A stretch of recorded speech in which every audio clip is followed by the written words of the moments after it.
Hello hi నమస్తే. మా space cinema లకానికి స్వాగతం సుస్వాగతం. మరో చక్కని చిత్రంతో ఈరోజు మీ ముందుకు వస్తున్నాం మీ నంబూరి రివ్యూస్తో. శ్రీనివాసన్ అంటూ వస్తున్నాడండి మంగాపురానికి మన ఘట్టమనేని వారసుడు. మరి ఆయన ఎంట్రీ ఎలా ఉంది? సినిమాను మనల్ని మెప్పించిందా లేదా?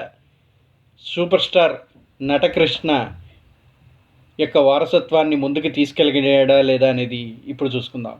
ముందుగా సినిమా విషయానికి వస్తే సినిమా పేరు శ్రీనివాస మంగాపురం అంట.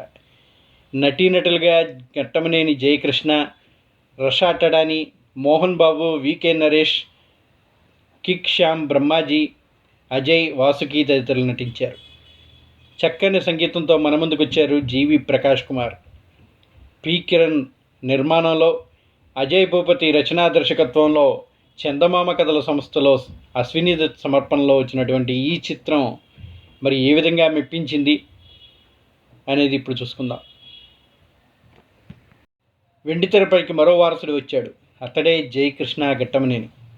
సూపర్ స్టార్ కృష్ణ మనోడు, దివంగత కథానాయకుడు రమేష్ తనయుడైన జయకృష్ణ ప్రముఖ నిర్మాత అశ్విని దత్ చేతుల మీదుగా జయకృష్ణ తెరంగేట్రం చేయడం, మహేష్ తొలి చిత్రం రాజకుమారుడు విడుదలైన జూలై 30న ఈ చిత్రం కూడా ప్రేక్షకుల ముందుకు రావడం విశేషం. మరి అజయ్ భూపతి దర్శకత్వంలో రూపొందించినటువంటి శ్రీనివాస్ మంగాపురం ఎలా ఉంది?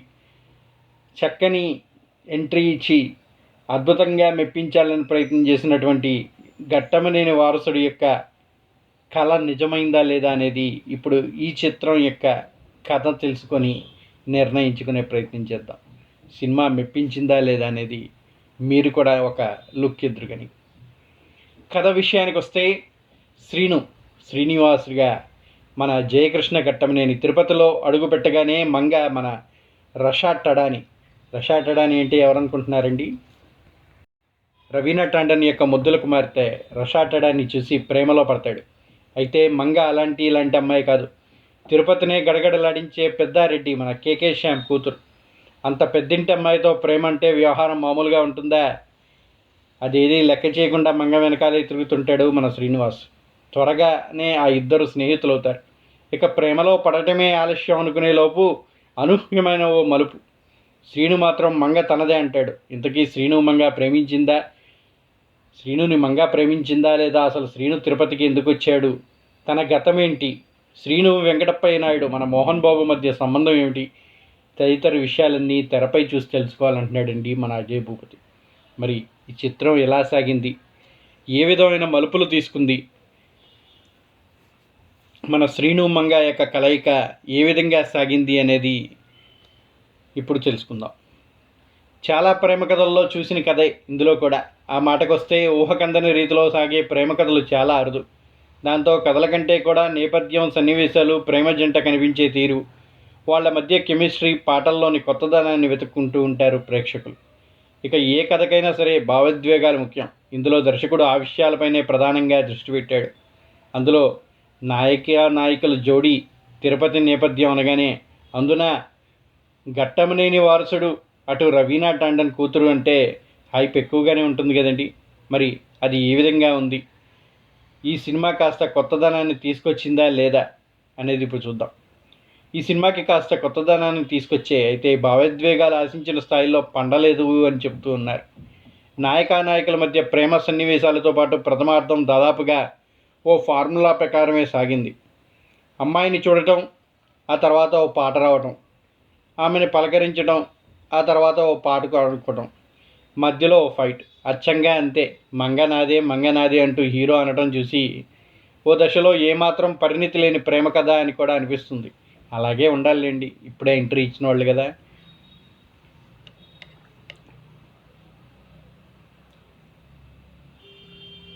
ఫ్లాష్ బ్యాక్ తప్ప కథానాయక మనసులో సహజంగా ప్రేమ పుట్టే సన్నివేశాలు ఏవీ సినిమాలో ఉండవు. విరామానికి ముందు, ఆ తర్వాత వచ్చే సన్నివేశాలు సినిమాపై ప్రభావం చూపించే ఒక లేత ప్రేమ కథ చూసినట్టుగా ఉంటుంది. కాలేజీ పిల్లగాళ్ళకి ఆ వయసులో నడిచే ప్రేమ కథలాగా కరెక్ట్గా యాప్ట్గా సరిపోయారు వీళ్ళిద్దరూ కూడా. భావోద్వేగ కోణం ఏమైనా ఉందా అంటే అది అక్కడే. అవి చూశాకే కథానాయకుడు మంగనాదే అనడానికి కారణం ఏమిటో అర్థం అవుతుంది. ఆ తర్వాత మళ్ళీ మామూలే. పెద్దిరెడ్డి వెంకటప్పయ్య నాయుడు ముఠాలు వాళ్ళ శత్రువులు, అలా తెర నిండా పెద్ద పెద్ద ముఠాలు కనిపిస్తుంటాయి, కానీ ఆ ప్రభావం కథపై ఏమాత్రం కనిపించినట్టుగా అనిపించవు. ఇక వీళ్ళ నటన విషయానికి వస్తే జయకృష్ణకి ఇది పరిచయ చిత్రమే అయినా చాలా చోట్ల తన నటనలో మంచి పరిణితి ప్రదర్శించాడు. తన సినిమా కోసం బాగానే సన్నద్ధమైనట్టు అర్థమైపోతుంది. కథానాయికగా రషాటడాని లుక్స్ ఆకట్టుకుంది. ముఖ్యంగా పాటల్లో ఆమె చాలా బాగుంది. వెంకటప్ప నాయుడుగా మోహన్ బాబు కనిపించిన తీరు బాగుంది, కానీ ఆయన పాత్రను డిజైన్ చేసిన విధానమే అంతంత మాత్రంగా అనిపిస్తుంది. బ్రహ్మాజీ పాత్రకి బాలు అనే పేరు పెట్టడం, స్వతంత్రబాబు పాత్రలో వికే నరేష్ని చూపించిన తీరు కొన్ని సన్నివేశాలు హుందాగా అనిపించవు. అజయ్, వాసుకి తదితరుల పాత్రలు పరిధి మేరకు నటించారు. ఇక సాంకేతిక విభాగాల విషయానికి వస్తే జయకృష్ణ గుమ్మడి కెమెరా మంచి మార్కులు పడతాయి. ప్రేమ కథకు తగ్గట్టుగా మంచి విజువల్స్ని అందించారు. జీవి ప్రకాష్ కుమార్ పాటలు బాగున్నాయి. Why hospitals choose Rosa Flores when hygiene can't be compromised? Each part of our papermaking process is in line with policies on sound environmental management. Subsequently, the logs are washed, cut into small pieces, and cooked in a digester. It starts with natural plant fibers, carefully selected for their softness and absorbency. Our advanced technology labs transform these biodegradable materials that meet the highest hygiene standards into premium tissue products. From kitchen rolls to hospital bed rolls, Rosa Flores delivers the quality assurance that professionals trust. When hygiene matters most, the choice is clear.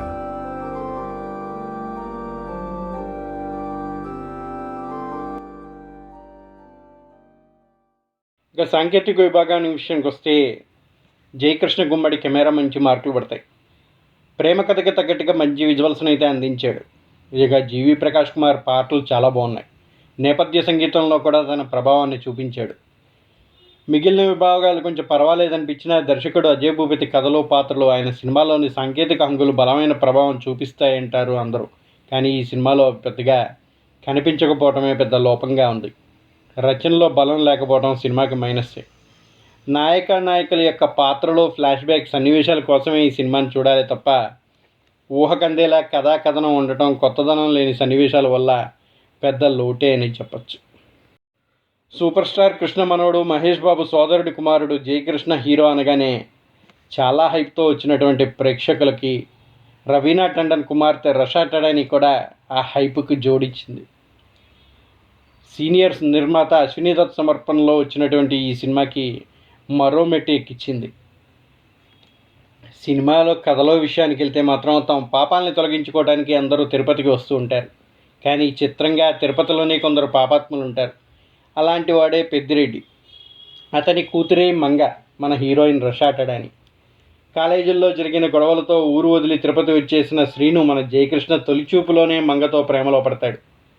ఆమెలోనూ చిన్నపాటి లోటును తొలగించి ఆమెకి దగ్గరగా అవుతాడు. తన మనసులోని ప్రేమను మంగకి చెప్పేంతలో ఆమె తన ఎంగేజ్మెంట్ కార్డును శ్రీనుకి ఇస్తుంది. ఊహించని ఆ పరిణామానికి శ్రీను నివ్వరపోతాడు.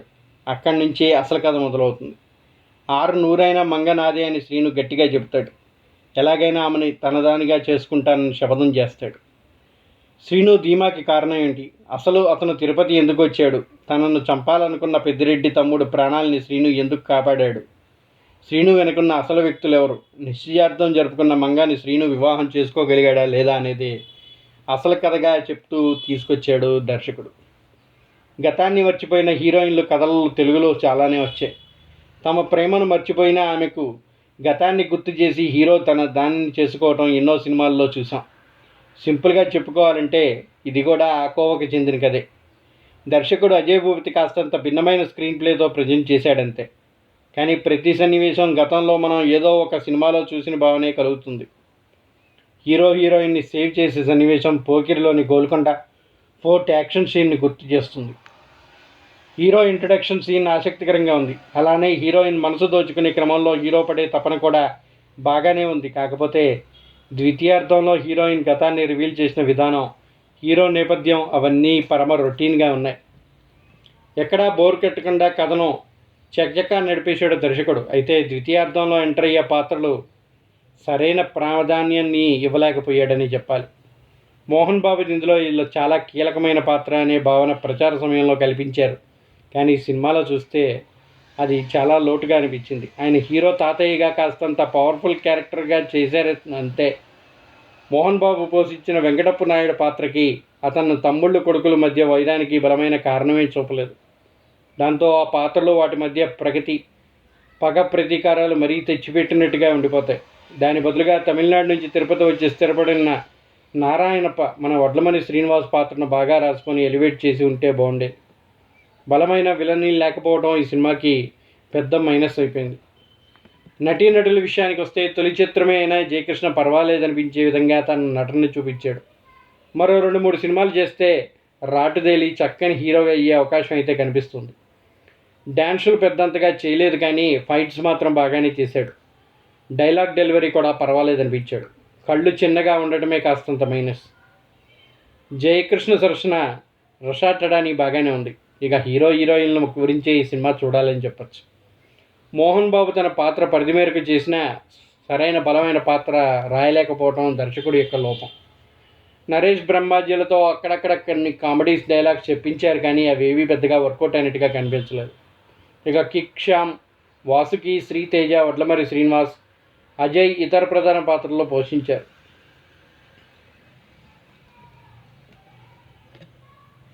కేవలం కొత్తగా ఎంటర్ అయినటువంటి హీరోయిన్ని చూడటానికి మాత్రమే థియేటర్కి వచ్చిన వాళ్ళకి కొంతవరకు కథ నడిపించిన కొత్తదనం లేకపోవడంతో ఆ ఉత్సాహం లోపించినప్పటికీ కొత్త వాళ్ళు ఇంత బాగా చేశారే అనే ఆనందం అయితే లేకుండా పోదు. ఇక ఈ సినిమాకి మీ సినిమాలోకి ఇచ్చేటువంటి రివ్యూ 2.5/5.